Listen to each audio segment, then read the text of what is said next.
सल्लल्लाहु अला मोहम्मद सल्लल्लाहु अलैहि वसल्लम। अस्सलाम वालेकुम everyone, welcome to Nazi Rajput vlogs. Hope you like doing good. अल्हम्दुलिल्लाह आई एम आल्सो गुड। आज मैं अपनी यूट्यूब फैमिली को आलू गोश्त बनाने की रेसिपी दूंगी, वो भी मेरे स्टाइल में। तो आलू गोश्त बनाने के लिए हमें जो चीज़ें चाहिए उनमें मेरे पास है 1 किलो चिकन और 1 किलो ही मैंने आलू लिए हैं, और बाकी सब बेसिक मसाले हैं जो कि मेरी प्यारे सिस्टर्स जानते ही हैं। तो स्टार्ट करते हैं बिस्मिल्लाहिर्रहमानिर्रहीम। तो जी सबसे पहले हम प्यारी सी कढ़ाई में घी गर्म करके उसमें प्याज ऐड करेंगे और उनको गोल्डन ब्राउन होने तक फ्राई कर लेंगे। प्याज को अगर घी में अच्छी तरह से फ्राई कर लिया जाए तो इससे ना सिर्फ प्याज का कच्चापन और स्मेल दोनों ख़त्म हो जाती हैं, बल्कि खाने का कलर भी बड़ा अच्छा हो जाता है। तो हमारा प्याज हो चुका है गोल्डन ब्राउन। इसमें मैंने थोड़ी सी सब्ज़ मिर्चें भी डाल दी थी। मेरी आदत है कि मैं प्याज और मिर्चों को इकट्ठा फ्राई कर लेती हूँ। मिर्चों को प्याज के साथ फ्राई करने से खाने का जायका बढ़ जाता है।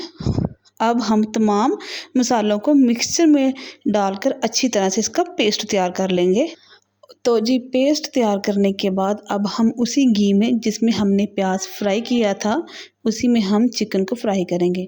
चिकन को घी में फ्राई करने से इसका ये फ़ायदा होता है कि चिकन पकने के दौरान बिल्कुल भी नहीं टूटता। और मसालों को मैं इसलिए ग्राइंड करती हूँ कि टमाटरों के छिलके ग्रेवी या शोरबे में ऊपर तैरते हुए नज़र ना आए।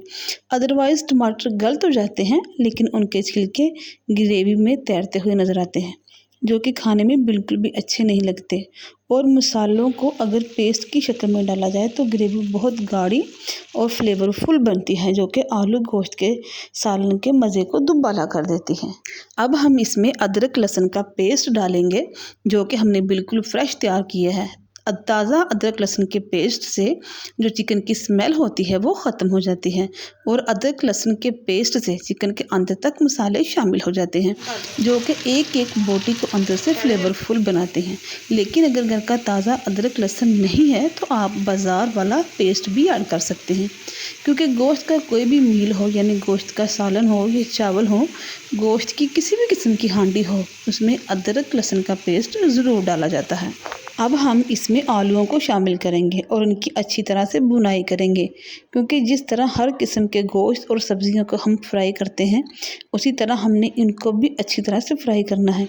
क्योंकि अगर इनको फ्राई ना किया जाए तो ये कभी भी राज़ी ही नहीं होते जनाब अपने अंदर जायके को ऐड करने के लिए। आलूओं को फ्राई करने के बाद हमने इसमें अपना तैयार किया हुआ पेस्ट भी ऐड कर लिया है, ताकि आलूओं और चिकन में तमाम मसालों के जायके अच्छी तरह से मिक्स हो जाएं। और इस स्टेज पर हमने तमाम चीज़ों को अच्छी तरह से मिक्स करना है ताकि मसालों के तमाम फ्लेवर हमारे खाने में आ जाएं। और अब बारी है इसमें कुछ स्पाइसेस ऐड करने की, जिससे कि आलू और गोश्त का जायका ऐसा बनकर तैयार होगा कि जैसे किसी शादी की देग में बनाकर तैयार किया गया है। और देखें माशाल्लाह स्पाइसेस ऐड करने के बाद हमारी हांडी का कलर माशाल्लाह कितना प्यारा हो गया है। और अगर यहाँ पर आपको वीडियो थोड़ी सी भी अच्छी लगे तो प्लीज़ मेरे चैनल को लाइक और सब्सक्राइब ज़रूर कीजिएगा, क्योंकि आप लोगों की मोहब्बत और सपोर्ट मेरे लिए बहुत मायने रखती है। 1 कप दही भी हम इसमें शामिल करेंगे, जिससे कि हमारे खाने का जायका भी बढ़ेगा और इसकी ग्रेवी बहुत रिच बनकर तैयार होगी। और वैसे भी दही में नेचुरल तौर पर प्रोबायोटिक पाए जाते हैं, जो कि हमारे खाने को ना सिर्फ जायकेदार बनाएंगे बल्कि हेल्दी भी बनाएंगे। दही में बहुत सारा कैल्शियम भी पाया जाता है, जो कि हड्डियों को मजबूत भी बनाता है। और इस दौर में हमें अपनी हड्डियों को मजबूत बनाने की बहुत ज़रूरत है। अब थोड़ी देर के लिए इसे हल्की आंच पर दम देंगे। और देखिए जी माशाल्लाह खाने का कलर कितना खूबसूरत लग रहा है कि कहीं मेरी ही ना नज़र लग जाए। वाकई भाई जब अपनी मेहनत रंग लाए ना तो खुद की नज़र लग जाने का ख़दशा होता है। इस स्टेज पर खाना तो वैसे तैयार है, लेकिन हमारे घर में शोरबे वाला आलू गोश्त ज़्यादा पसंद किया जाता है, इसलिए हम इसमें थोड़ा पानी शामिल करेंगे ग्रेवी तैयार करने के लिए। जैसे हर घर की खानी अलग-अलग होती है, वैसे ही हर घर की अपनी अपनी पसंद होती है। कोई ग्रेवी वाला खाना पसंद करता है तो कोई भुना हुआ, और हमारे घर में भी ग्रेवी वाला खाना पसंद किया जाता है।